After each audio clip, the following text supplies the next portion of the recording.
Salam, terima kasih atas kesempatan diberikan kepada kami. Kami akan mempresentasikan hasil materi kami yang berjudul menghitung biaya modal. Sebelum kami mempresentasikan hasil diskusi kami, izinkan kami memperkenalkan diri.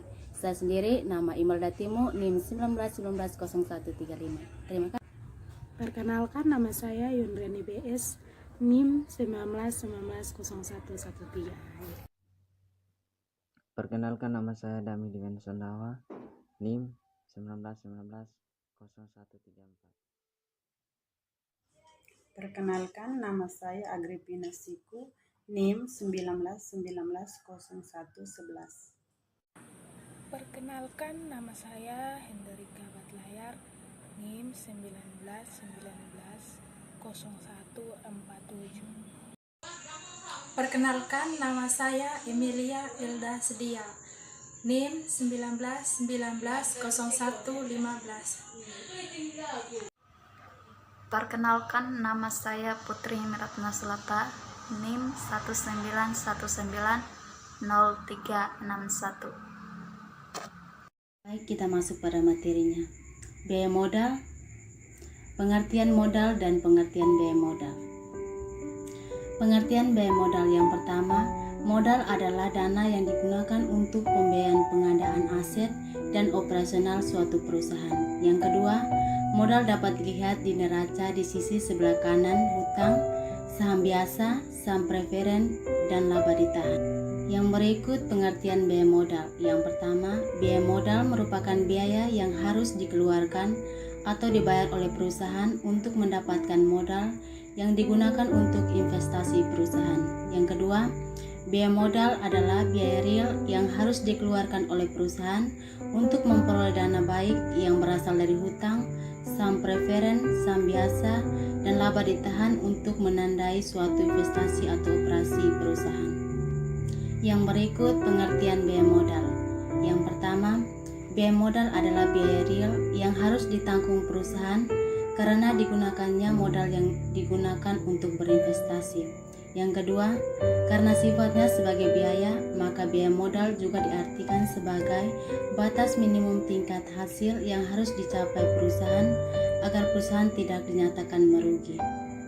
Yang berikut pentingnya perhitungan biaya modal.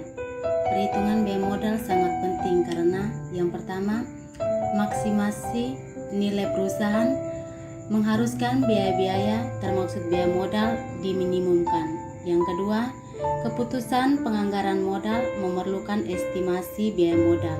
Yang ketiga, keputusan-keputusan penting lain seperti leasing dan modal kerja juga memerlukan estimasi biaya modal. Bisa dapat dilihat, penentuan besarnya biaya modal ini dimaksudkan untuk mengetahui berapa besarnya biaya real yang harus dikeluarkan perusahaan untuk memperoleh dana yang diperlukan. Konsep biaya modal dan jenis biaya modal. Konsep biaya modal. Konsep biaya modal penting dalam pembelanjaan perusahaan karena dapat dipakai untuk menentukan besarnya biaya yang secara real harus ditanggung oleh perusahaan untuk memperoleh modal dari berbagai sumber. Konsep biaya modal yang pertama, konsep biaya modal erat hubungannya dengan tingkat keuntungan yang disyaratkan. Yang kedua, biaya modal biasanya digunakan sebagai ukuran untuk menentukan diterima atau ditolaknya suatu usulan investasi sebagai discount rate, yaitu dengan membandingkan rate of return dari usulan investasi tersebut dengan biaya modalnya. Yang ketiga, biaya modal dapat diukur dengan rate of return minimum dari investasi baru yang dikeluarkan perusahaan dengan asumsi bahwa tingkat risiko dari investasi baru sama dengan risiko dan aktiva yang dimiliki saat ini. Jenis-jenis biaya modal terbagi atas dua. Yang pertama, biaya modal individual dan biaya modal secara keseluruhan. Biaya modal individual terbagi atas dua bagian, yaitu adalah biaya modal yang dapat dihitung berdasarkan biaya untuk masing-masing sumber dana. Yang kedua, biaya modal individual, yaitu biaya modal hutang, biaya modal saham preferen, ekuitas biaya. Biaya modal secara keseluruhan yang pertama adalah biaya modal yang memperhitungkan seluruh biaya atas modal yang digunakan oleh perusahaan. Yang kedua, Konsep biaya modal perusahaan secara keseluruhan bermanfaat dalam penilaian usulan investasi jangka panjang. Yang ketiga, untuk menetapkan biaya modal dari perusahaan secara keseluruhan perlu dihitung biaya modal rata-rata tertimbang. Biaya hutang. Biaya modal hutang jangka pendek terbagi atas 3 bagian, yaitu yang pertama, biaya modal dari hutang pelanggan atau hutang dagang, yang kedua biaya modal dari hutang wesel, yang ketiga biaya modal dari kredit bank jangka pendek. B. Biaya modal hitung jangka panjang. Biasanya dana dari hitungan jangka pendek tidak dimasukkan dalam perhitungan biaya modal rata-rata karena hutang dagang diperlukan sebagai arus kas modal kerja bersih dalam proses penggalangan modal, sedangkan hutang wesel dan kredit jangka pendek umumnya merupakan pembelanjaan sementara. Biaya modal individual. Biaya hutang. Yang pertama, biaya hutang yang dihutang adalah biaya hutang setelah pajak. Yang kedua, biaya itulah yang digunakan untuk menghitung biaya modal rata-rata tertimbang. Yang ketiga, biaya hutang setelah pajak sama dengan tingkat bunga kurang penghematan pajak, sama dengan RD kurang RDT sama dengan RD dalam kurung 1 kurang T, di mana RD sama dengan tingkat bunga hutang sebelum pajak, T sama dengan tarif pajak pemerintahan. Misalkan PT ABC meminjam uang ke bank pada tingkat bunga 10% dan tarif pajak pemerintahan sebesar 40%. Maka biaya hutang setelah pajak adalah biaya hutang setelah pajak sama dengan RD dalam kurung 1 kurang T sama dengan 0,1 dalam kurung 1 kurang 0,4 sama dengan 0,06 sama dengan 6%. Biaya modal hutang jangka pendek. Hutang jangka pendek atau hutang lancar, hutang yang jangka waktu pengembaliannya kurang dari 1 tahun, terdiri dari hutang perniagaan atau trade account payable, hutang wesel dan kredit jangka pendek dari bank. RT sama dengan RD dalam kurung 1 kurang T, di mana RT sama dengan biaya hutang JK pendek setelah pajak, RD sama dengan biaya hutang JK pendek sebelum pajak, yaitu sebesar tingkat bunga hutang, T sama dengan tingkat pajak. Ilustrasi 1. Yang pertama, apotek sehat selalu membeli bahan baku obat secara kredit.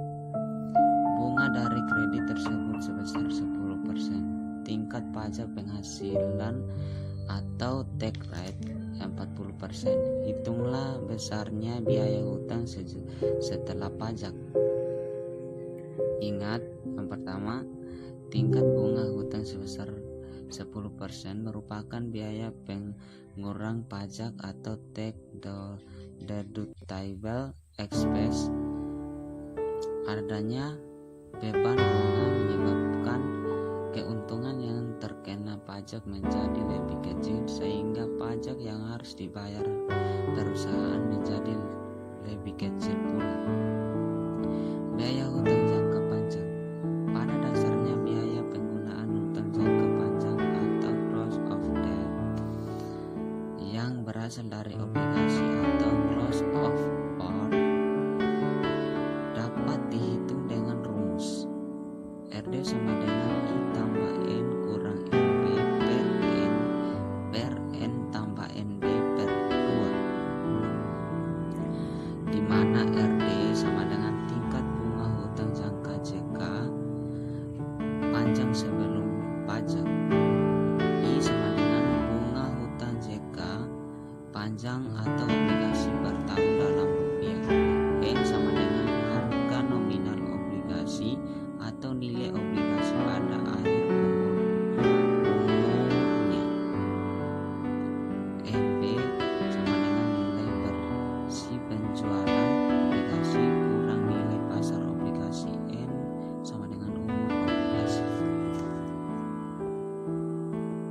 Yang berikut, PT Tonggagala mengeluarkan obligasi untuk menambah modalnya dengan nilai nominal 450 juta rupiah yang akan jatuh tempo setelah 10 tahun.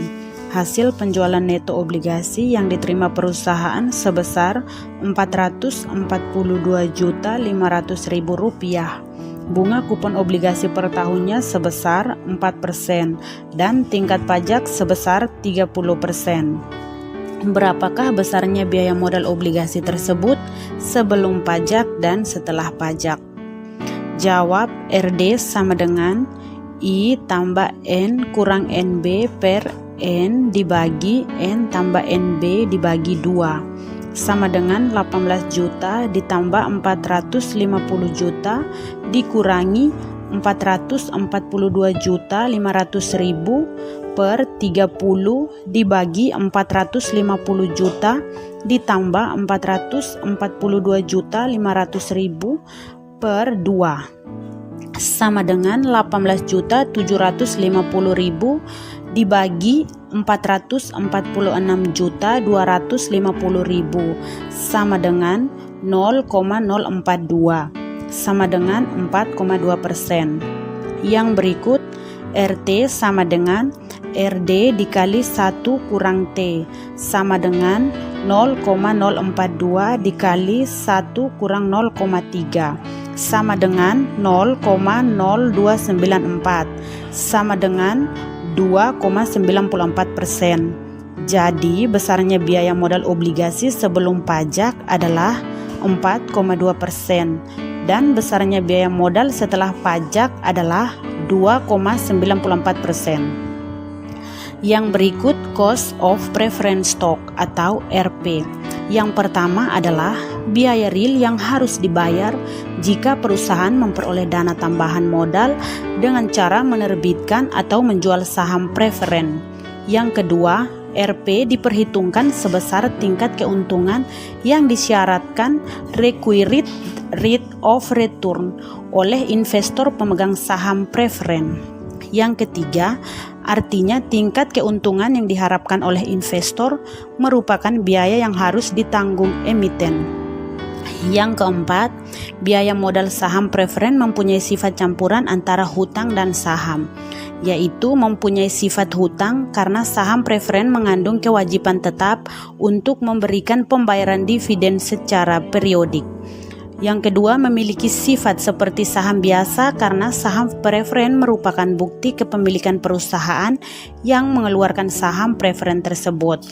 Yang kelima, demikian pula ketika perusahaan terpaksa dilikuidasi, maka perusahaan pemegang saham preferen mempunyai hak sebelum pemegang saham biasa.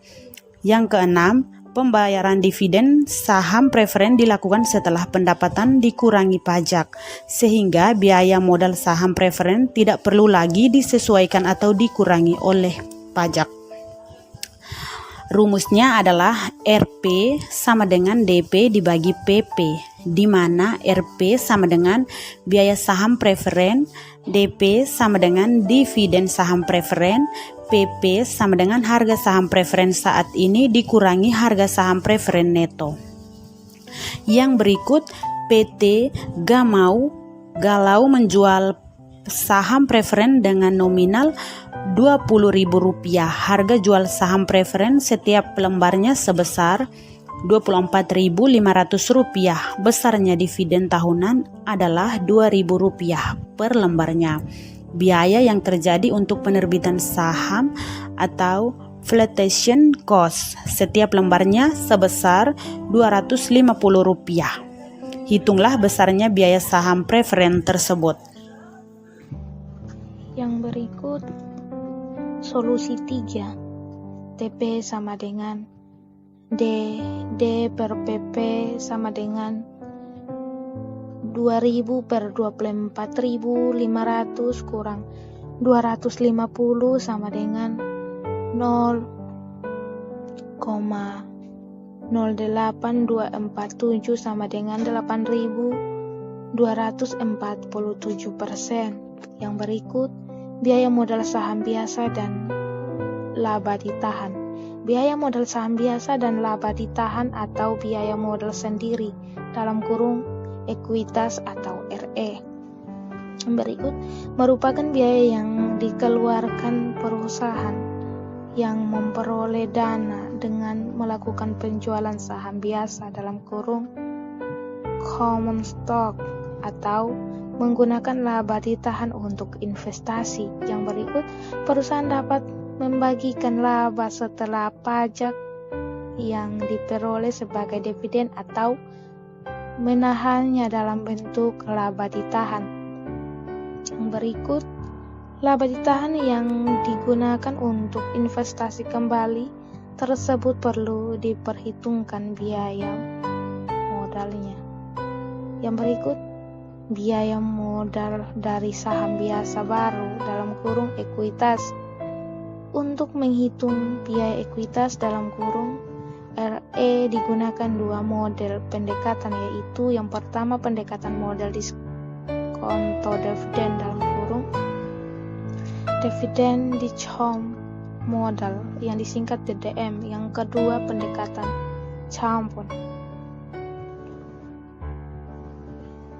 dalam kurung capital asset bridging modal. Yang berikut biaya modal yang berasal dari laba ditahan dalam kurung cost of return earning. Biaya ditahan adalah sebesar tingkat pendapatan dalam kurung rate of return investasi saham yang diharapkan investor.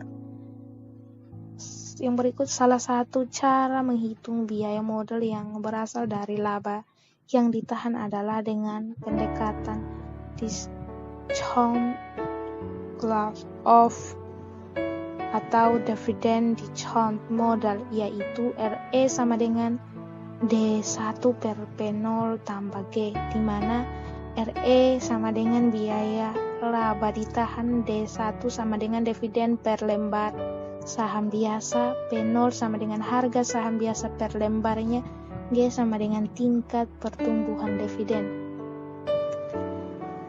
Yang berikut ilustrasi 4. Perusahaan menghasilkan laba Rp 500 per lembar sahamnya dan dividen yang dibagikan sebesar Rp 100 per lembar sahamnya. Harga jual saham tersebut Rp 5.000 per lembarnya.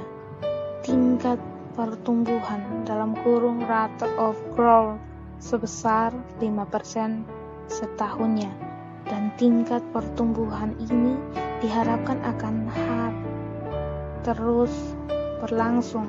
Berapakah biaya modal yang berasal dari laba ditahan? Jawab, RE sama dengan D1 per P0 tambah G sama dengan 100 per 5.000 tambah 0,05 sama dengan 0,07 sama dengan 7%. Yang berikut biaya modal dari saham biasa baru.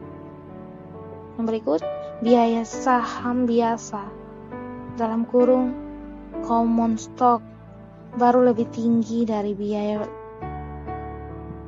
laba ditahan karena penjualan saham baru memerlukan biaya emisi saham atau flotation cost. Yang berikut dengan pendekatan dividen discount modal atau disingkat DDM. Berikut RE sama dengan D1 per P0 dalam kurung 1 kurang F tambah G, di mana D1 sama dengan dividen saham pada tahun ke-1, P0 sama dengan harga jual saham, F sama dengan flotation cost, G sama dengan growth of dividend. Yang berikut ilustrasi 5. Yang pertama, Perusahaan elektronik besar terang benderang ingin melakukan emisi common stock baru dan ternyata saham tersebut terjual seharga Rp1.500 per lembar sahamnya. Flotation cost yang terjadi sebesar 10% dari harga jual tersebut. Dividen mendatang diperkirakan sebesar Rp200. Perusahaan mengharapkan dividen tersebut dapat tumbuh secara konstan 3%. Yang kedua, berapakah biaya modal saham biasa baru tersebut? Solusi 5. RE sama dengan D1 per PO kali 1 kurang F tambah G sama dengan 200 per 1500 kali 1 kurang 0,1 tambah 0,03 sama dengan 0,178 sama dengan 17,8%. Biaya modal dari saham biasa atau ekuitas. Pendekatan CAPM atau Capital Asset Pricing Model. Model CAPM merupakan model penetapan biaya modal dengan menganalisis tingkat return saham I atau RI yang diharapkan dengan return pasar atau market return atau RM yang terjadi. Besarnya tingkat return saham yang diharapkan oleh investor ini merupakan biaya modal yang harus dikeluarkan oleh emiten. Biaya ekuitas dengan CAPM atau lanjutan. Rumus model CAPM adalah RS sama dengan RRF tambah RM kurang RRF kali BI, di mana titik 2 RS sama dengan tingkat return saham yang diharapkan, RRF sama dengan tingkat return bebas risiko, RM sama dengan return portofolio pasar yang diharapkan, BI sama dengan koefisien beta saham I. Model CAPM ini dipengaruhi oleh 3 faktor, yaitu yang pertama, besarnya bunga bebas risiko atau risk free rate RRF. Yang kedua, risiko sistematis yang ditunjukkan oleh koefisien beta atau B. Yang ketiga, premium risiko pasar yang ditunjukkan oleh selisih antara return pasar dengan return saham atau RM kurang RRF. Dan ya, ilustrasi 6. Yang pertama, beta saham biasa Yamaha adalah 0,885. Tanggal 17 Agustus 2016, tingkat bunga bebas risiko sebesar 6,1% dan tingkat pengembalian yang diharapkan pada portofolio pasar dari semua aktiva berisiko sekitar 15%. Yang kedua, hitunglah biaya modal yang dikeluarkan Yamaha. Dan yang ketiga, RS sama dengan RRF tambah RM kurang RRF kali BI sama dengan 0,061 tambah 0,15 kurang 0,061 kali 0,885 sama dengan 0,139765 sama dengan 13,98%. Ingat bahwa tingkat imbal hasil yang disyaratkan menurut estimasi kita merupakan biaya saham biasa internal karena tidak ada biaya transaksi yang diperhitungkan.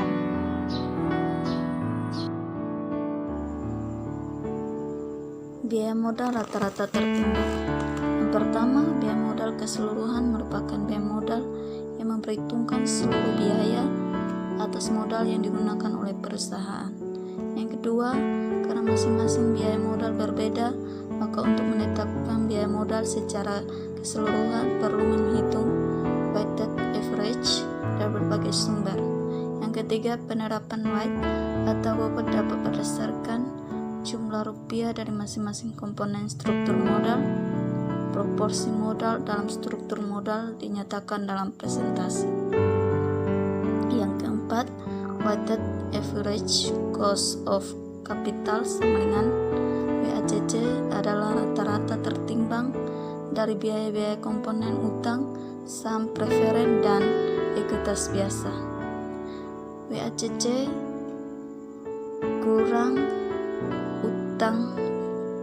biaya utang tambah saham preferen, biaya saham preferen tambah ekuitas biasa, biaya ekuitas biasa.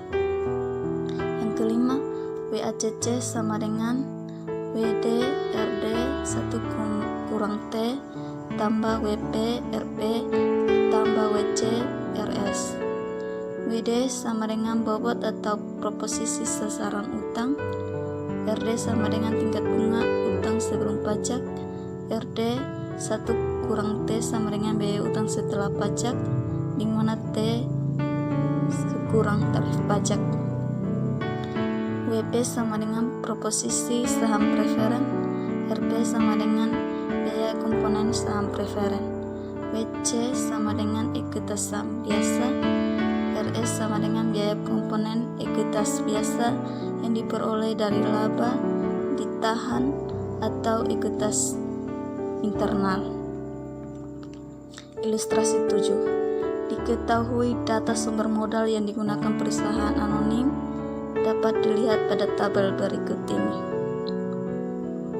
Solusi 7. WACC sama dengan WD RD 1 kurang T tambah WP RP tambah WC RS sama dengan 80 juta 0,6, 1 kurang 0,25 tambah 20 juta 0,7 tambah 150 juta 0,1 sama dengan 20 juta.